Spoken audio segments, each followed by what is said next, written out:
Hindi ako naniniwala. Ba't wala namang gaguhan?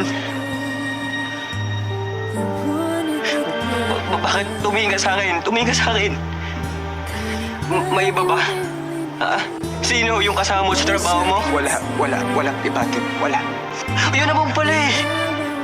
Wala naman pala eh. Bakit di ka makapagbigay ng explanation kung bakit ka nagipag-iwalay? Nagising na lang ako. Wala na ako nararamdaman para sa'yo. Pwede ba yun? Ano ba nagawa ko? Ha? Dahil ba hindi ko pinagkakalat sa mga katrabaho ko kung ano yung status natin? Dahil ba pakiramdam mo, kinahihiya kita? Ha? Hindi, kung gusto mo, sige. Ipopost ko lahat. Magpo-post ako kung anong meron tayo. Pagkakalat ko sa kanila, basta walang ganito. Tim.